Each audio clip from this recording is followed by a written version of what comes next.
Yeah, I like to think I'm well equipped as any other average guy, but I just can't discover love and I don't even set my standards high. On top of that, I'm camera shy. Maybe I should opt out of the dating pool and be an undercover Tinder samurai, cause I would rather type online than whisper in a dingy bar, and swiping left and right could be my new Bushido ninja star. I'm well versed in virtual lovemaking ninjutsu. On every profile pic I post, I'm posing with my shih tzu, or flexing with my shirt off, cause I heard that gets you hits too. Especially OkCupid, I'm like arrows of the cherubs be. I pierce hearts of women with my cursor and my arrow keys, and disregard my Roman roots and choose a font that's serif free. Trust me, I'm a Tinder bio brainiac. The way I kindle fire with matches, I'm a pyromaniac. On Christian Mingle, I'm a Casanova. If y'all don't think so, y'all can ask Jehovah. Check your inbox, he might send an answer over. I wish I had the muscles of a granite sculpture. I would log on Ashley Madison and bang adulterers. I'm so lonely, I've considered farmers only just for someone's arms to hold me. Also, I'm really big on agriculture. But if I had that body of a Grecian god, I would trawl on POF.com and use it as a fishing rod and hope I don't get catfish. The fact is, if I did, I'd probably play along, cause God knows I could use the practice. And if I'm aching for my roots, I'd visit Shadi.com. Message Islamic, Wahhabi, Hijabi, Hadi, Salam. And Sunni, Shia, those are both denominations I respect, cause I just care for our connection. I don't care about the sex. Sometimes I uninstall my apps in reckless insurrectious rage, then regret it while I check the Craigslist misconnections page. Then I think that I should get out more and disregard my mobile cell. Get to know the local teller at my Barnes & Noble well, and check out what she's reading while she's charging up my total sale, and ask her if she likes the novel.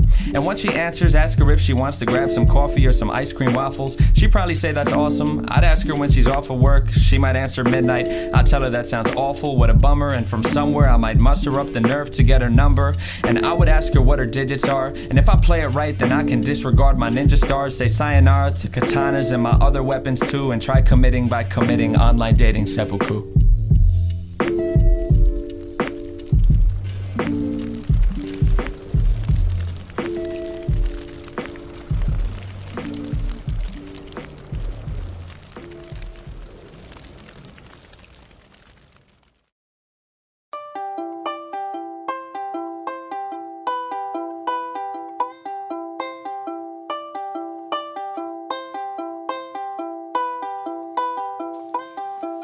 If I could turn back time, maybe I could make you mine.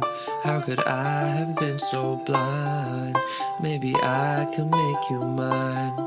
If I could, maybe I could say hi. Maybe I'd feel relieved. Maybe that would give me closure. Maybe that's too naive.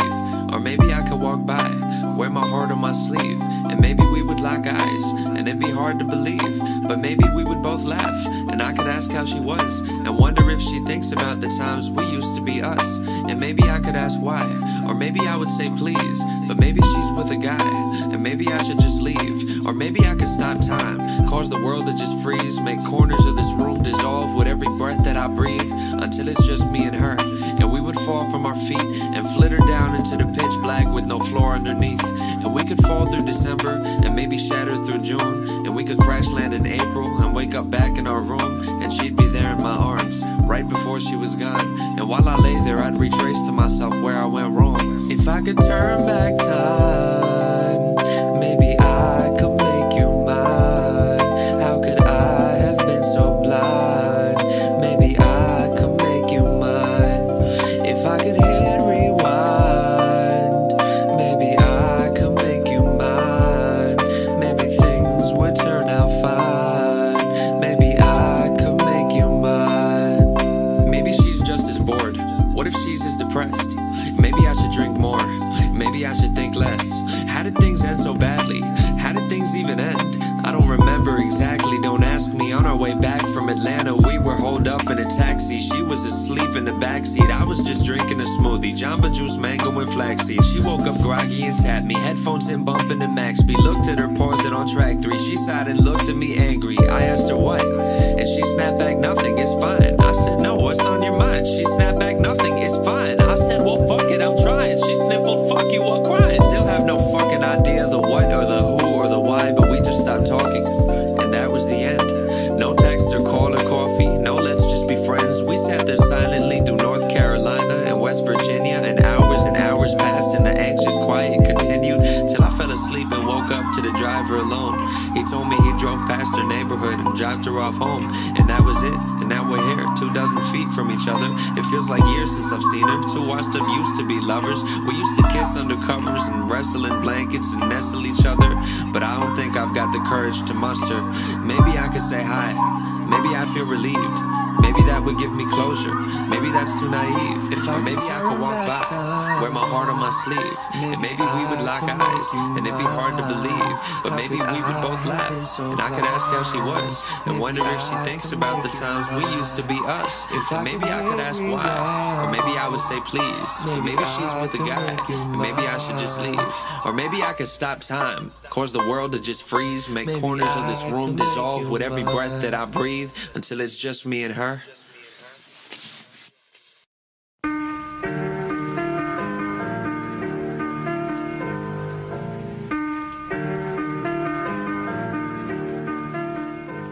I think I'm in love, but I've been feeling otherwise. These flutters in my stomach aren't butterflies, but cutting knives and not the butter kind. And if you listen close when she begins to speak, you'll hear a couple hundred sighs in the collective shut of eyes. Letters linger on her lips like lullabies. I think I've drowned a couple times inside her opal-colored eyes. She could do something as simple as sit down with the grace of Olympic dives. A perfect 10-photo shutter finish on her cocoa butter thighs.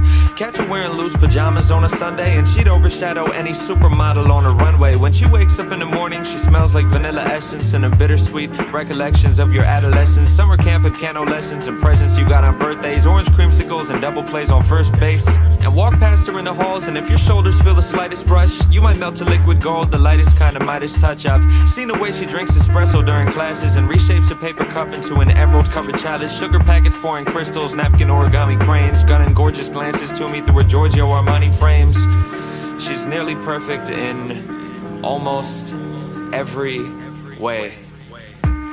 But she's got shit taste in movies. Ask her for her favorite titles, and she always likes to say she's down to go see anything by Shyamalan or Michael Bay. And also she's a psycho in the kitchen, it's a travesty. What kind of fucking monster cooks their pasta in a microwave? And she does this thing where she corrects your grammar if it's wrong, and clicks her tongue and winks and shoots a playful finger gun as if she's won some sort of contest. Empress victor of a conquest, Mrs. Armchair Shrink, let me fix you with a comment. Princess cake you when you're down, worship her to a godhead.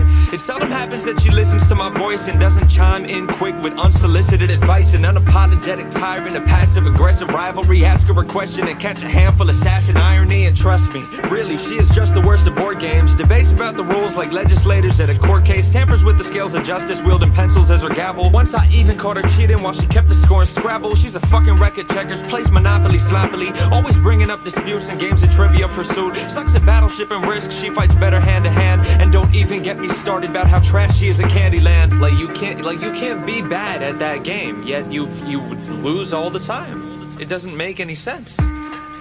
But I'm no Adonis either. Fashion sense abysmal. I've got 2 Nirvana t-shirts that I wear to formal outings, and I've never owned a cardigan. Catch me buying cargo pants at Target from the bargain bin. Drink milk straight out the carton, use my hands to scoop out margarine. Breakfast table etiquette makes up our morning arguments, and I'm not a glass half full kind of guy. Shipwrecked flags half-mast hull kind of guy. I never was an optimist, not too good at compromise. The problem is my ego's far too fragile to apologize, but she always calls me out and takes me down a couple pegs too. It's always nice to have somebody close who double checks you. And honestly, we wouldn't be ourselves if we were different. Yeah, she's clumsy and I'm stupid, those are things that we can live with. Being perfect's unrealistic. Either way, I like our flaws. The way I crack my knuckles off in the obnoxious way she yawns. The way I stutter when I flirt cause I'm not very good with courtship. The way she's gotta pee the first 10 minutes of a road trip. How when she cuts her pancakes it's in slices, not in squares. The way my daily coffee intake is a crisis, I'm aware. The way I talk in crowded theaters. The way she parks in parallel. The way she goes through pints of Ben and Jerry's salted caramel.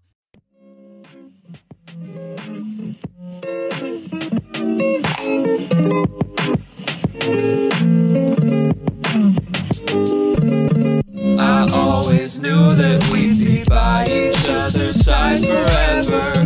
Now our time has come, and I'd be satisfied if we died together. Yeah, our climate's fucked, we might as well enjoy the weather. Our time is up, and I'd be satisfied if we died together. All this talk of greenhouse gases got me taciturn. Let's just stick our time tongues out in the poison rain and let the acid burn. And when the earth swings out of orbit, we can spin in circles on the grassy ferns and just pretend to watch the taxes turn. And on the bright side, if the sun explodes before our April break, then we won't have to do our tax returns. Here's the way I see it: if we're gonna die, let's do it on romantic terms. Like, we could linger on the boardwalk, watch tsunamis from the turf shore. I'll go get my board shorts and you can bring your surfboard. Maybe we'll hold hands as we get swallowed into Earth's core. Or we could sing a Christmas carol, like a little chorus choir, by 1,000 Christmas trees lit up from a forest fire. And watch the prancing, dashing comets blitz into the forest pyre. Not the reindeer, but the kind that killed the brontosaurus prior and all its dino peers. And if the ice age hits, then we could be rancheros on the high frontier, Anthropocene pioneers, and melt each other's hearts on throwing glaciers in a cryosphere. The worst part is this wasn't always something that we couldn't stop. Like, we lived through every benchmark. I remember me and you read every update about sea levels on our desktop. So if we can't save us, maybe we could save the future from environmental deadlock.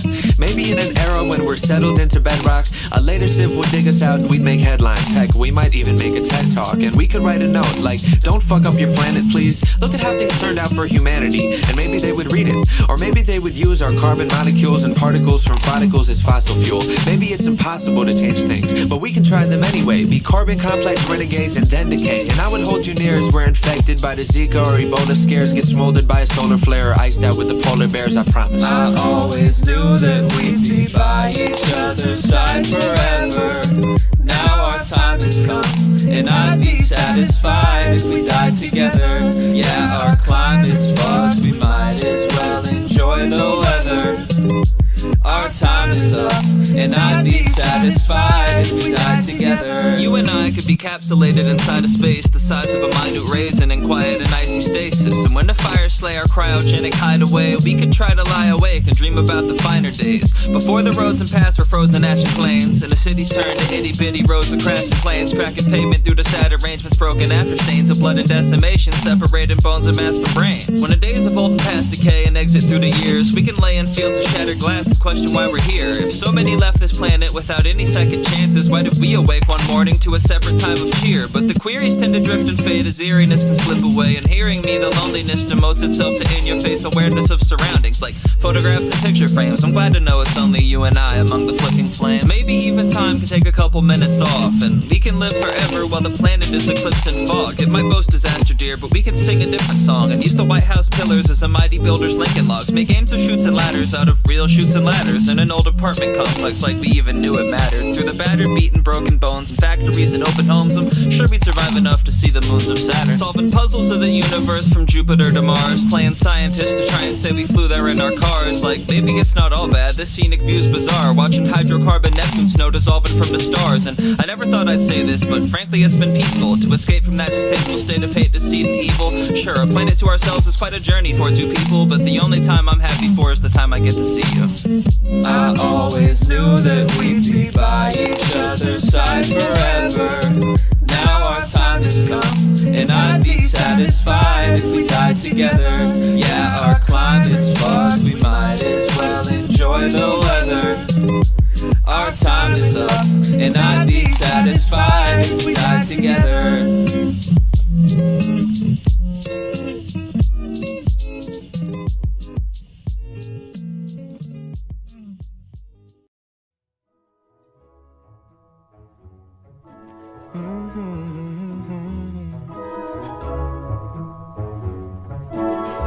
Look, I won't pretend I understand it, babe, the afterlife and all, but as you died, you promised me that you would try to write or call, and I've been waiting ever since. Every Sunday I hold seances with like-minded adults and roll your corpse into the living room and try to find your pulse and then repine at the results. I've even got my windowsills lined up with ultraviolet bulbs, shrunken shrines of human skulls and other signs of the occult, but now I'm at a fucking loss, cause honey, nothing seems to work. Like, I've been astrally projecting my body beyond my dreams through the fabric of space and time so you could spot me at the seams. I ventured through the upside down hoping you caught me in between, but maybe if you've got the tech then you could haunt me on my screens. Like, you should infiltrate my newsfeed, I swear no one would notice. You could float beside some bogus BuzzFeed quiz about the POTUS, be a pixelated phantom ghost on clickbait propaganda posts and dictate what you're thinking through a catchy headline. Like, one weird reason why it's great to be ethereal, or 20 signs you're dead now and your soul is immaterial. Or if it's late at night then you could swoop in from the shadow realm and talk to me through pop-up ads that show up over adult films on anything you're into. We could start with male for facial, you could beam your interspatial spirit into interracial. If If you're feeling sort of formal, we could pizza date on Skype, and I could call it corner over, and we could share the corner slice. When it's time to go to bed, then we could leave our cameras on. And if the netherworld has one day shipping free on Amazon, then you could slumber as you ship yourself. I swear the shit delivers quick. Or send me the address and I could meet you by the river Styx. On Twitter beef with Namtar by the Tigris and Euphrates. I could snap you while I'm snagging sacred threads of life from Hades. I would loot Duat and photocopy pirate the papyrus, change the records and then have a Facebook flame war with Osiris. And either way, I can't wait to talk or reunite. I've been so lonely since you died, I've tried to walk towards the light. And if the gods of death oppose our harmless want to reconvene, then maybe we could sneak you by him if you haunt me through a screen. It's been far too long that you and I have been alone. You could rectify that if you haunt me through my phone. No, I don't wanna deal with voodoo dolls and figurines. I could do without them if you'd haunt me through my screen. I'm just frustrated, I guess. I've hung out in countless graveyards, drawn pentagrams and slaughtered goats, and even took a course on hunting ghosts from Pentecostal folks, but never once have gotten close. Last month I sat with local psychics and their crystal jewels and tried to find my old T-Mobile sidekick phone from middle school, just so maybe if you're bored of fortune-telling tarot cards and magic words, then you could tweet 140 characters, so I could throw away my voodoo dolls and stop chanting my juju mantras that my guru taught us. And if you slide into some YouTube comments, you could scroll the comment page or you could leave it blank. If your specter is perceptible, we tell them it's a prank. And if you still don't send responses, I'd assume the problem's technical, and I would call Verizon just so someone could inspect it all. I'd tell him I just want a close encounter of the spectral kind. He'd ask if we turned on our modem router for a second time and plugged it incorrectly to the voltage power socket line and tried to tear a portal hole through to your paranormal soul so me and you could catch up on a toll-free spirit mortal call. Or we could see a witch doctor, she'd probably be skeptical. Clinician with a stethoscope, the specimen not skeletal, the symptoms metaphysical, the convalescent soulless. At first her diagnosis could be we should try hypnosis, but truthfully, if you could choose the way that you're reborn, I hope you use the 3G phone and you eschew the Ouija board. And at this point, I don't really know why I learned ESP4 when you can just descend and settle in my USB port or my NVIDIA GeForce or my video AV cord. There's no need for Santa Muerte when I've got a QWERTY keyboard. We could play a game of esports, you and I'd be on a team. And if you're feeling odious, I'll put my audio on stream. I'll still have your favorite games, babe, I've got them all on Steam. We'll get started when you're ready once you haunt me through a screen. It's been far too long that you and I have been alone. You could rectify that if you haunt me through my phone. No, I don't wanna deal with voodoo dolls and figurines. I could do without them if you'd haunt me through my screen.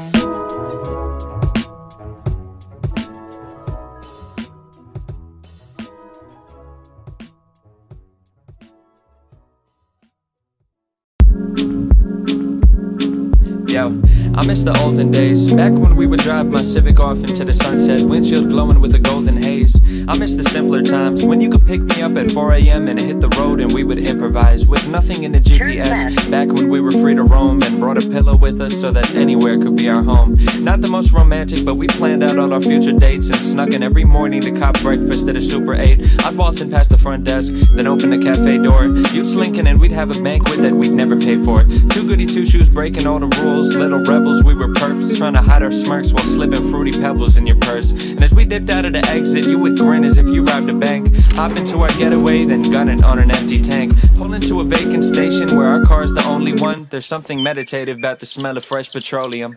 But things have changed since, cars are losing their appeal. It's been decades since I've even gripped a steering wheel. Elon built a hyperloop so no one drives a coupe no more. People take their transit pods through traffic on their private routes. China's got a maglev train, but I would never get aboard. In Russia I heard they could program people so they teleport point A to B. Always know exactly where you're headed for. Remember when a road trip meant a sojourn, not a metaphor? Remember rolling windows down with levers on the metal doors and reaching back behind your seat to find that bag of kettle corn? 1 foot on a floorboard, then put on a gas, yearning for that rearview mirror. I've got 1 foot in the past. I miss the olden days, back when we would drive my Civic off into the sunset, windshield glowing with a golden haze. I miss the simpler times, when you could pick me up at 4 a.m. and hit the road and we would improvise with nothing in the GPS.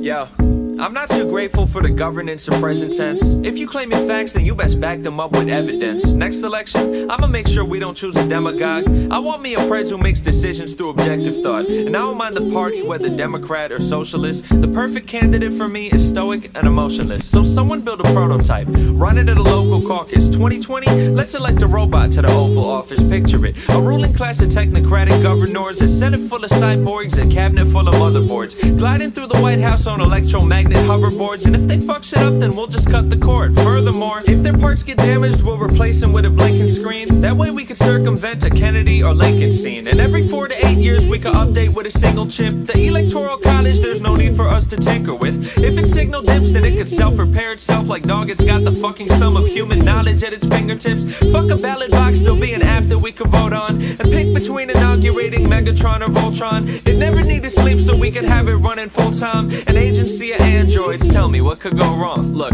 I've seen the movies, I can tell why you'd be circumspect and try to run convergence tests and get its server circuits checked. But frankly, if you're worried about some sci-fi hazard, all we gotta do is equip it with a Wi-Fi password. If the threat of total holocaust does catch you at a crossroads, I've got it figured out. We'll throw a captcha on the launch codes, secure communications and encrypt classified cyber calls. The only type of wall we'd need to build would be a firewall. And if I recall, in 20 years our jobs will all be automated. So what's wrong with starting by getting robots inaugurated? Like, it'd be awesome. We'd have states run by delegates with silica for skeletons, Blade Runner replicants, and cut out human error. If only we had our country run by power-driven politicians, not the power-hungry ones. We keep it ethical and program them with moral checks. Never need to worry about no Oval Office oral sex. And look, I'm not saying they'd be perfect, they'd be full of bugs, but if things go from push to shove to bullet slugs, we'll pull the plug. And God forbid they gain themselves a sense of social sentience. Without question, they'd be claiming independence out of vengeance. So fine, I'll concede that there's two ways I see the future go, and both of them involve an ascendancy of computer code. The first is a future fate where human folk and robots coexist. The second's a more somber situation where things go amiss. It started innocuous. At first the fleet would cause no harm, holding babies, shaking leaders' hands with bionic arms, pantsuit, synthetic skin. But as we get to DEFCON 1,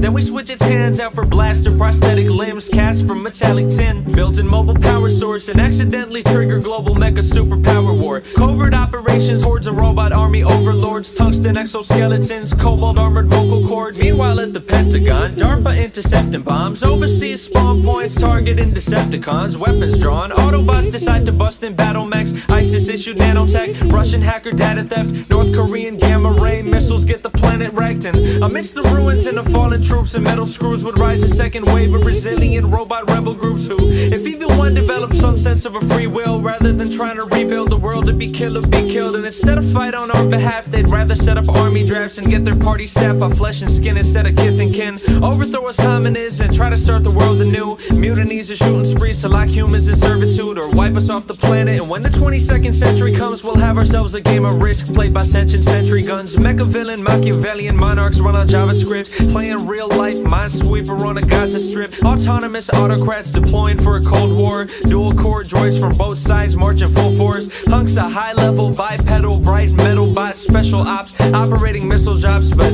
I digress. Like, there's no need for me to go on. We've got scientists in place who'll study every proton. So here's the brighter futures we can bid this model so long. A ministry of androids, tell me what could go wrong. Really, what could go wrong? What could go wrong?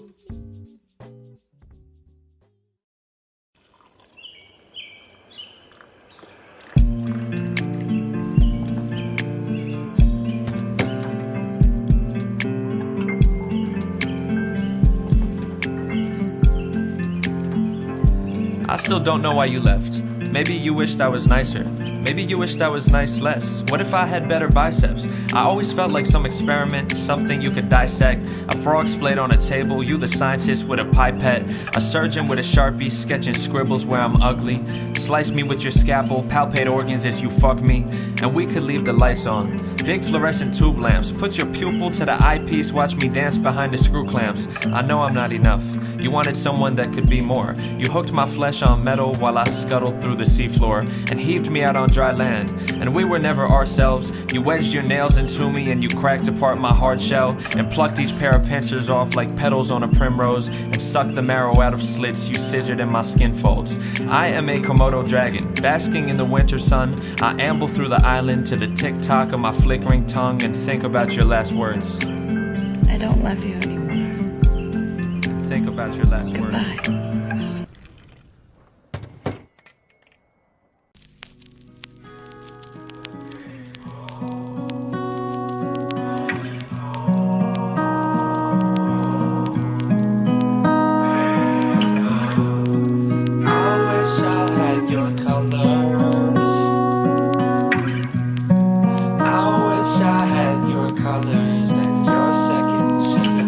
I was the camera shutter, you were the camera flash. You dressed in camouflage, I wore pajama pants. I was a manatee, you were a cuttlefish. I moved in cavalcade, slumbering. You could choreograph a ballad in the muscle tissue of a subtle twitch. Masquerade as something other, make your outer color switch. I was sculpted out of slate, you grew out a floral wreath. I had dorsal flippers, you had tentacles and plural feet, and twisted past the crevices and left me by the coral reef. Bereft of thought, left abroad, always acted like you spoke the breath of God. Concrete cephalopod, of course you couldn't let me in. Coagulate your case, and when I touched you with my ventral fin. Polaroids with X's, you had emerald skin, several tints. Watched your so much shimmer when you texted him. I've seen all your colors fade, it's me that you've lost interest in.